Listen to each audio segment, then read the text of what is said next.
Well, as we approach the halfway point in the 2020s, we have also passed the halfway point in the current console generation. The PlayStation 5 and Xbox Series X and S are in their 5th year of doing the whole existing thing, which is insane given there were a few years where people couldn't really get their hands on them. But this week, I wanted to do a bit of a check-in on one of these consoles and see how its run has been in comparison to generations past. Today, we'll be focusing on the PlayStation 5. Don't worry, Xbox, you'll get your turn. Alright, let's get started. This is the PlayStation 5, at least the one we knew when it released back in November 2020. It's one of the largest consoles ever made, standing tall and proud. But if you don't want this giant tower standing up, Sony included a rotating stand to allow the system to lay on its side as well. For the first time, Sony ignored the typical box-like designs and went for something a little more unique. The main body of this system has a curved edge, giving it a round look when the plates are not in place. Attached on each end of the system are plastic plates, giving it the iconic Wi-Fi router look. These plates are mostly stylistic, but do serve as a way to protect the fans and other inner components. The system can output a 4K resolution with relative ease, given you have a compatible display. This resolution supplies around 4 times the amount of pixels than the base PlayStation 4, which could only go to a 1080p output. The system can also give frame rates as high as 120 with compatible displays. This gives you those insanely smooth visuals and quicker response times for competitive games. And speaking of quicker, the big inclusion with the PlayStation 5 is the internal SSD, or solid state drive. This is a storage device that is capable of significantly quicker load times while in a game. For example, what takes quite a while for Spider-Man on PS4 to load takes only seconds on the PS5. The amount of storage inside the SSD, however, isn't the best. The system has 825 gigabytes of internal space, but with system data there's only around 670 gigabytes of usable space. And in this day and age where games can take dozens to hundreds of gigabytes per game, that means you can comfortably fit maybe 6 or 7 relatively large games on it. At release, 2 different versions of the PlayStation 5 were available. One was a digital-only console, meaning it did not come with a disk drive to put physical games into, and the other was one that did include a disk drive. Aside from that one thing, nothing else was different about the 2 models. When the system first released in 2020, nobody could get their hands on one, grinding its growth to a halt. This was due to a massive chip shortage hurting manufacturers' ability to mass produce these consoles. A few years later, the systems became more readily available and the sales numbers grew exponentially. As of September 2024, the PlayStation 5 has reportedly sold around 65.5 million units, which is in line with the PlayStation 4, which had sold 67.7 million units at that point in its cycle. Of course, a brand new console means a brand new controller to complement all the new features the system has to offer, and this time Sony shook things up a little. Throughout the PlayStation's life, their controllers have been known as the DualShock, originally named because of the inclusion of 2 thumbsticks and introduction of rumble built into the controller. This naming scheme lasted all the way up to the PlayStation 4, and with this generation, they decided to change up the name as well as parts of the design, introducing the DualSense, a controller that feels familiar, yet different. The overall structure is slightly changed to give it a more rounded feeling as opposed to the more linear feeling of the DualShock 4. The controller is also heavier than the DualShock 4, giving it a more premium and sturdier feeling. The big new features of the DualSense include the return of the motion sensor and the touchpad from the DualShock 4, but now the controller includes enhanced rumble features and triggers that change how sensitive they are depending on what you're playing. Now, all the buttons and their placement are largely unchanged from its predecessors, so players coming from any prior PlayStation will have no trouble getting used to the DualSense. This controller comes in many different colors and designs, including an iridescent collection, limited edition designs based on certain games like Spider-Man 2 and Astro Bot, and a special 30th anniversary edition meant to mimic the look of the original PlayStation. This was also the first generation that Sony made their own premium controller, the DualSense Edge. This one features back buttons, adjustable trigger lengths, interchangeable stick caps, the ability to replace a joystick should it experience drift, and customizable button layouts with up to 3 saved profiles to switch from. Of course, a console can have all the bells and whistles it wants, but it means nothing without the games on the system. Luckily for Sony, third-party publishers haven't had any problems getting their games on PlayStation 5 in tandem with other platforms. But the big topic of discussion when it comes to games on a console are what games are made exclusively for a system. The PS5 has had a weird run of that this generation, as it's quite difficult to tell just what is exclusive and what isn't anymore. Timed exclusives are all over the place, and there's two big ways that happens. The first is Sony making a deal with a publisher to put their game on PlayStation first before making its way to other consoles after a certain amount of time. Games like Sifu, Bugsnax, Deathloop, and Stray launched on PlayStation and PC about a year before being available on Xbox and Nintendo. The amount of these have been consistent, but not often. The other reason for this happening is that Sony themselves are taking their published games to PC around a year or two after their launch on PS5, or even making previous generation versions releasing on the same day as the PS5 version. In terms of their release schedule, they started off strong, giving players tons to play if they managed to grab a PS5 at launch. Those games included Astro's Playroom, Demon's Souls, Sackboy: A Big Adventure, and Spider-Man: Miles Morales. Since launch, Sony has been consistently putting out titles. Whether they be remakes or remasters of older games like The Last of Us Part 1, Marvel Spider-Man Remastered, or the Uncharted Legacy of Thieves collection, or completely new games like Rise of the Ronin, God of War Ragnarok, and Astrobot, Sony has taken steps to make sure there is something for everyone on the PlayStation 5. Not all of their games have been hits though, as there is a key genre that they have tried to capitalize on but haven't quite hit the mark. I'm referring to Sony's attempts at multiplayer-focused live service games. Of the 3 they've published, only 1 is still actively being played to this day, and 1 was their most infamous launch since the PlayStation 3. Concord was their attempt to really get people behind the idea of live service games, and it did not appeal to a large majority of players. The game was playable for 2 weeks before it was ultimately shut down and cancelled. But if that was their worst title this generation, that's just a testament to the rest of their library. As the new generation progressed, some other parts of PlayStation services got some upgrades and refreshes to keep up with the times. The biggest benefactor from it was PlayStation Plus, Sony's online gaming service. Originally, it only provided online access for multiplayer gaming and free games each month, but now it's taken on an entirely new form. There are now 3 different tiers of PlayStation Plus that players can choose from.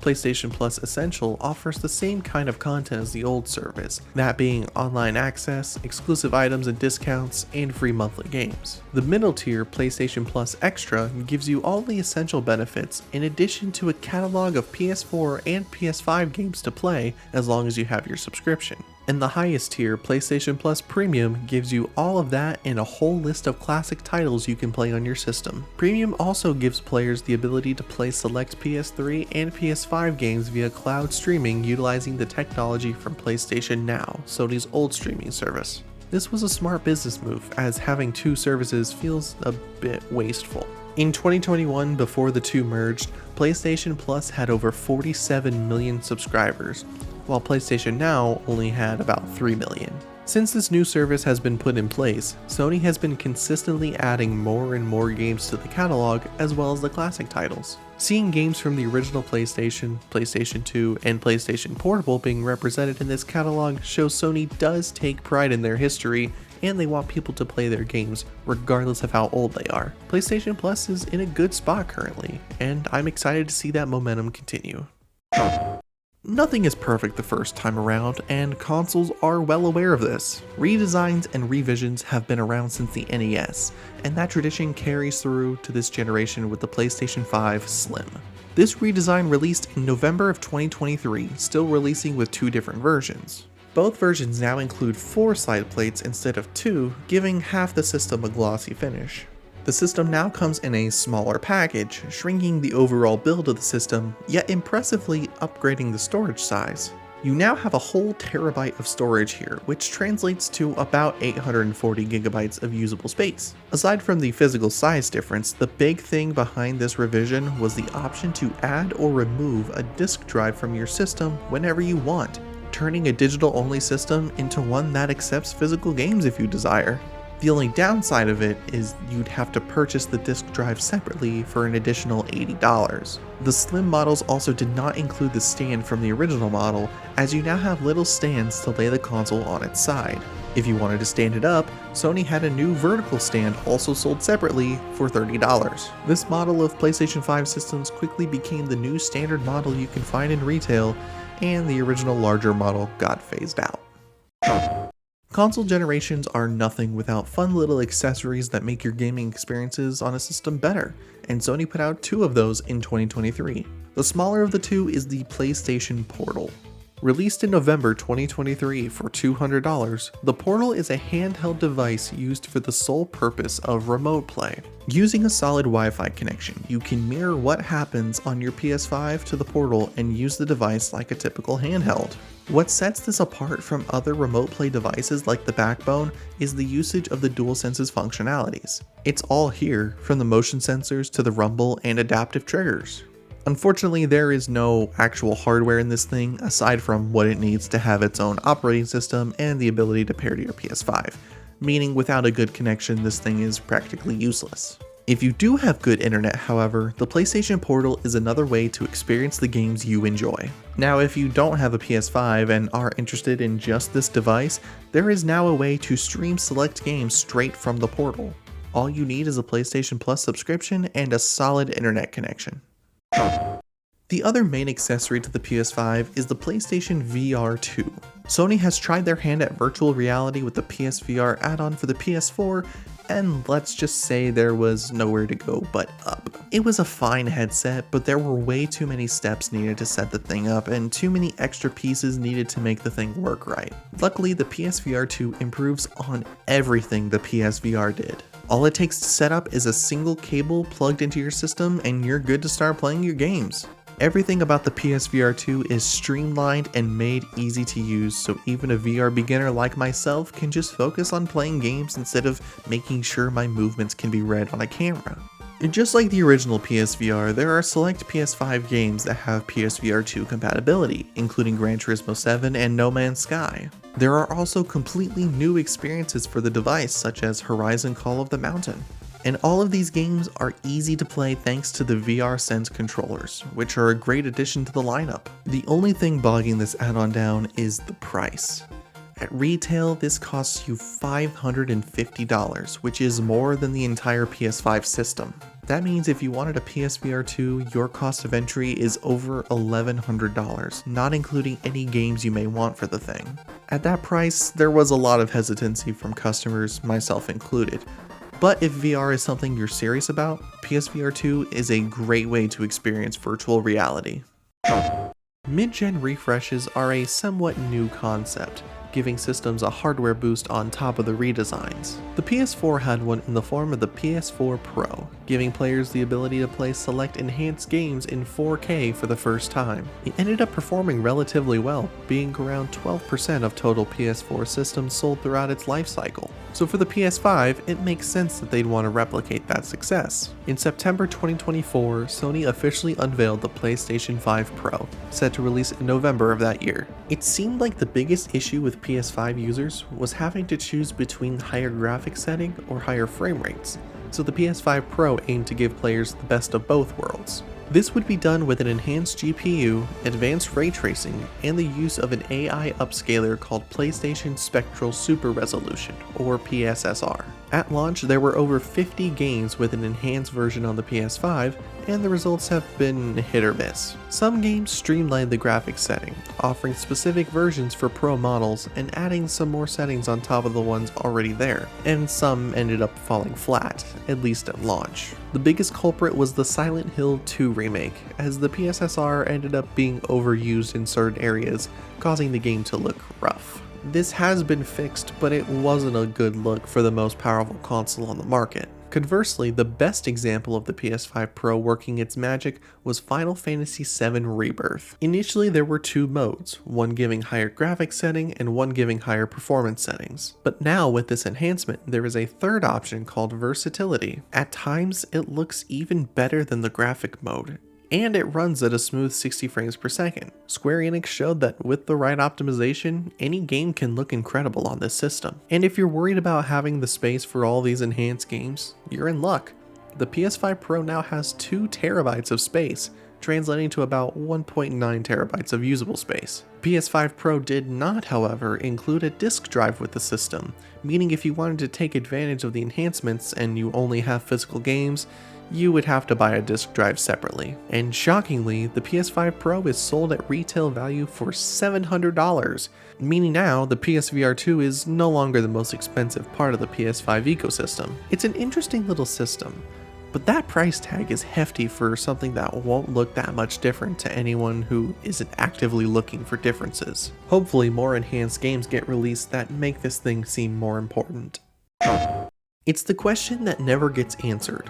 What will the future look like for the PlayStation 5? Well, in terms of hardware, I think they're done making revisions to their consoles. Typically, there aren't more than 3 different versions of the same console on the market. I think the system will keep selling a decent amount and hit 100 million units sold by the end of its life. 2025 is looking good for their first-party games, with Ghost of Yotei and Death Stranding 2 set to release this year. And seeing more come out over the course of the generation like Intergalactic the Heretic Prophet will help sales as well. As long as they don't keep going further into live service games, I think they have a good shot to get some sales off the games alone. The PlayStation Plus catalogs will only get bigger, proving to be more and more valuable as time goes on. There might be some new accessories to get released by Sony, but at the moment there haven't been any whisperings of anything new just yet. I think the PlayStation Portal might get some new features, including full access to cloud streaming, maybe one that syncs with your game library and lets you play the games you own through the cloud. Hopefully the PSVR 2 gets some more first-party support, and maybe a price cut so more people can play it. And after all the hype around PS5 Pro and seeing what it could do, I want to see more games get the enhancements, like Final Fantasy VII Rebirth did. And that's just about everything to say about the PlayStation 5 at this point in time. But of course, we want to know, how has your experience been with this system, and what do you hope to see out of Sony going forward? Head on over to the comments section and let us know your thoughts. Thanks for watching. Be sure to subscribe to our YouTube channel to stay up to date on all things Oops All Games and News Channel 20.